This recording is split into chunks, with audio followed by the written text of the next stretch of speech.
Shalom, perkenalkan nama saya Joshua Pakadang dari kelas D Teologi Kristen. Saat ini saya akan membacakan Lukas 17 ayatnya yang pertama sampai ayatnya yang ke-37. Beginilah firman Tuhan. Beberapa nasihat. Yesus berkata kepada murid-muridnya, tidak akan ada penyesatan, tetapi celakalah orang yang mengadakannya. Ada lebih baik baginya jika sebuah batu kilangan diikatkan pada lehernya, lalu ia dilemparkan ke dalam laut, daripada menyesatkan salah satu dari orang-orang lemah ini. Jagalah dirimu, jikalau saudaramu berbuat dosa, tegurlah dia, dan jikalau ia menyesal, ampunilah dia. Bahkan jikalau ia berbuat dosa terhadap engkau 7 kali sehari, dan 7 kali ia kembali kepadamu dan berkata, "Aku menyesal," engkau harus mengampuni dia. Lalu kata rasul-rasul itu kepada Tuhan, "Tambahkanlah iman kami." Jawab Tuhan, "Kalau sekiranya kamu mempunyai iman sebesar biji sawi saja, kamu dapat berkata kepada pohon ara ini,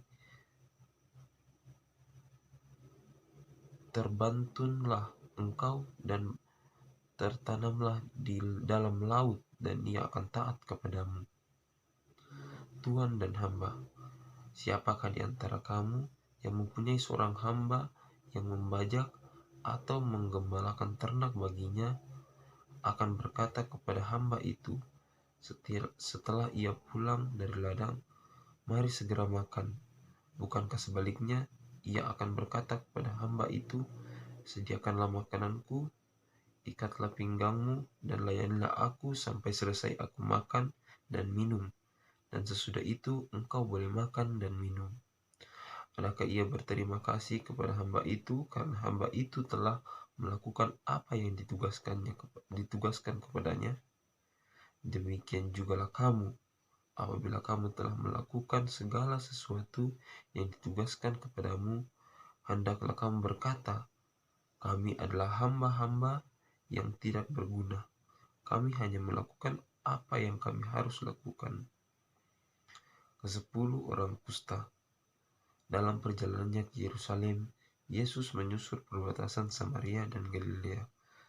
Ketika ia memasuki suatu desa, datanglah 10 orang kusta menemui dia. Mereka tinggal berdiri agak jauh dan berteriak, "Yesus, Guru, kasihilah kami." Lalu ia memandang mereka dan berkata, "Pergilah, perlihatkanlah dirimu kepada imam-imam." Dan sementara mereka tengah jalan, mereka menjadi tahir. Seorang dari mereka, ketika melihat bahwa telah sembuh, kembali sambil memuliakan Allah dengan suara nyaring. Lalu tersungkur di depan kaki Yesus dan mengucap syukur kepadanya. Orang itu adalah seorang Samaria. Lalu Yesus berkata, "Bukankah ke-10 orang tadi semuanya telah menjadi tahir? Di manakah yang 9 orang itu? Tidak adakah di antara mereka yang kembali untuk memuliakan Allah selain daripada orang asing ini?" Lalu ia berkata kepada orang itu, "Berdirilah dan pergilah, imanmu telah menyelamatkan engkau." Kedatangan kerajaan Allah. Atas pernyataan orang-orang Farisi, apabila kerajaan Allah akan datang, Yesus menjawab, katanya, "Kerajaan Allah datang tanpa tanda-tanda lahirlah. Juga orang tidak dapat mengatakan, 'Lihat, ia ada di sini,' atau ia ada di sana. Sebab sesungguhnya kerajaan Allah ada di antara kamu." Dan ia berkata kepada murid-muridnya, "Akan datang waktunya kamu ingin melihat satu daripada hari-hari Anak Manusia itu, dan kamu tidak akan melihatnya. Dan orang akan berkata kepadamu, 'Lihat, ia ada di sana. Lihat, ia ada di sini.' Janganlah kamu pergi ke situ, jangan kamu ikut. Sebab sama seperti kilat memancar dari gunung langit yang satu ke ujung langit yang lain, demikian pula kelak halnya Anak Manusia pada hari kedatangannya, tetapi ia harus menanggung banyak penderitaan dahulu dan ditolak oleh angkatan ini. Dan sama seperti terjadi pada zaman Nuh, demikian pula halnya kelak pada hari-hari Anak Manusia.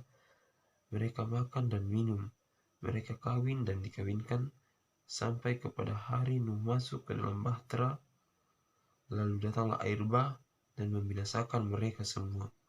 Demikian juga seperti yang terjadi di zaman Lot. Mereka makan dan minum, mereka membeli dan menjual, mereka menanam dan membangun. Tetapi pada hari Lot pergi keluar dari Sodom, turunlah hujan api dan hujan belerang dari langit dan membinasakan mereka semua. Demikianlah hal kelak pada hari di mana Anak Manusia menyatakan dirinya. Barang siapa pada hari itu sedang di peranginan di atas rumah dan barang-barangnya ada di dalam rumah, janganlah ia turun untuk mengambilnya, dan demikian juga orang yang sedang di ladang, janganlah ia kembali. Ingatlah akan istri Lot. Barang siapa berusaha memelihara nyawanya, ia akan kehilangan nyawanya, dan barang siapa kehilangan nyawanya, ia akan menyelamatkannya.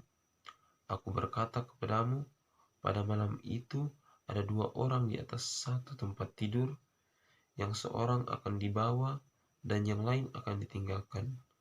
Ada 2 orang perempuan bersama-sama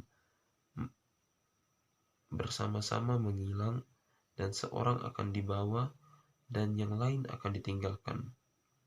Kalau ada 2 orang di ladang, yang seorang akan dibawa dan yang lain akan ditinggalkan.